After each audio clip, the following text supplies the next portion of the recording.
Perkenalkan, nama saya Bang Suma. Saya di YouTube dikenal Zulkifli Amabas. Sama seperti Kodondi, juga kami pendiri dari beberapa yayasan yang bergerak di bidang mu'alaf. Saya sendiri adalah Ketua Pembina Apologet Islam Indonesia. Dulu sebagai Ketua Wilayah 5 dari YPM At-Tauhid, dan masih merasa bagian dari YPM At-Tauhid. Karena itu bukan merupakan kesyirikan dua organisasi atau yayasan.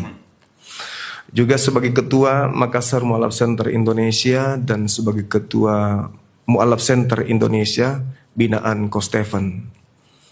Alhamdulillah, keberadaan kami mulai sedikit demi sedikit diterima oleh masyarakat Islam karena dipandang penting materi kristologi atau islamologi ini untuk ditanamkan kepada generasi Islam, termasuk kita Bapak Ibu, untuk membekali anak-anak kita.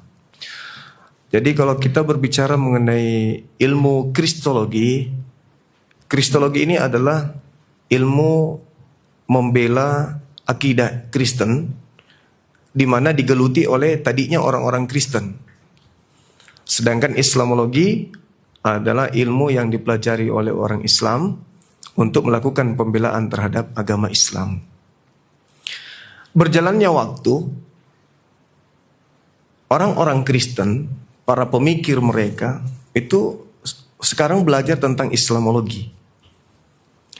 Mereka mempelajari Islamologi itu tidak main-main. Di sekolah-sekolah tinggi mereka, seperti di sekolah Kalimatullah itu, STT-nya mereka itu belajar sampai 40 SKS.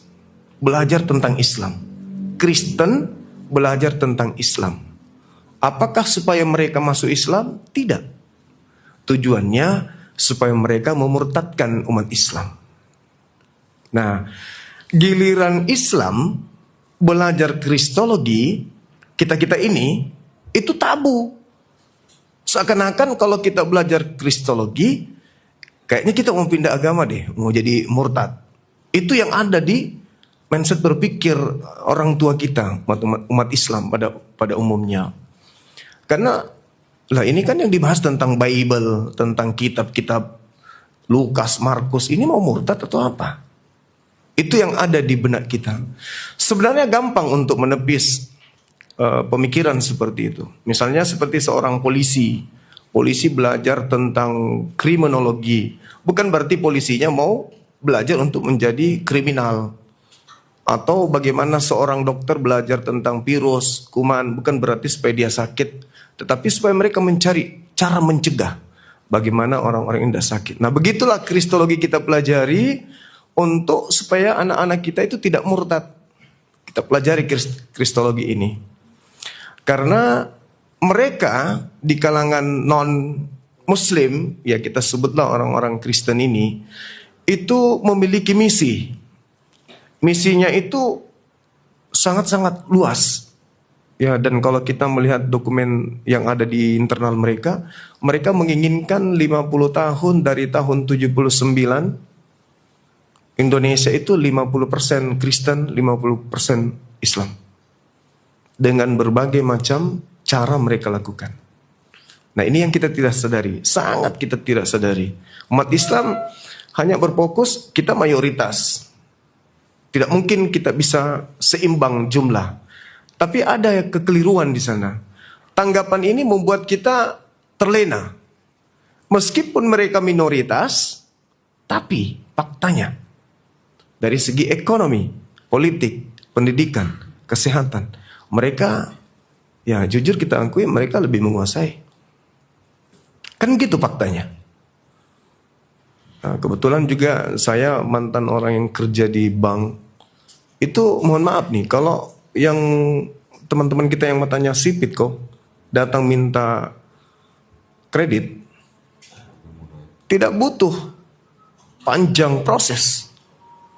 Ternyata setelah saya selidiki, memang ada pesan dari belakang.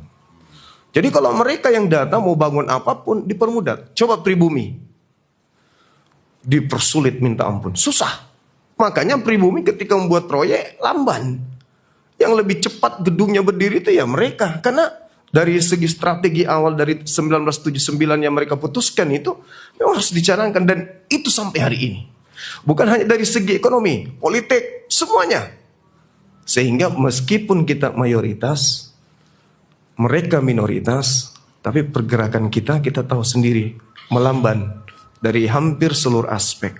Nah, untuk itulah belum terlambat kami dari Apologet Islam, dari Kodondi yang sifatnya offline, dan kami yang online yang sering ribut di sosmed dengan para pendeta, para penghujat, itu mencoba untuk membangunkan Indonesia pelan-pelan, rakyat Islam pelan-pelan untuk yuk mari memperhatikan dunia apologet ini.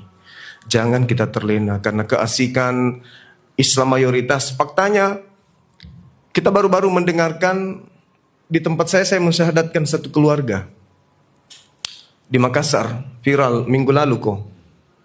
Begitu kita sudah syahadatkan, ternyata keluarganya membawa pendeta, pastor itu datang ke rumahnya untuk minta keluarga satu ini kembali murtad.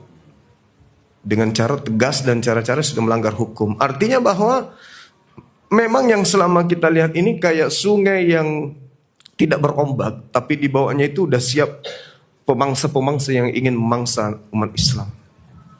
Jadi kalau kita hanya mendiamkan, kita menganggap sepele, ya inilah yang terjadi. Anak pesantren pun terkadang ada yang murtad. Bahkan kemarin yang kita tangani, bapaknya aktivis pesantren, lahir di pesantren, semua anak-anaknya dibina di pesantren, datang ke tempatnya kok murtad. Iya kan kok? Dimualafkan kembali sama beliau. Alhamdulillah, Masya Allah, subhanallah. Jadi kalau anak pesantren yang tahu hadits, yang tahu Quran, bisa dimurtadkan, bagaimana anak-anak kita? Nah, inilah fungsinya ada ilmu ini, kita kajian-kajian seperti ini supaya di rumah kita tanamkan bukan hanya sekedar tauhid saja, tetap kita tanamkan bahwa di luar Islam ada ancaman untuk mengeluarkan umat Islam dari Islamnya, menjauhkan umat Islam dari Islam. Sekira begitu sementara. Sahabat-sahabat sekalian, kembali saya kembalikan kepada moderator. Terima kasih.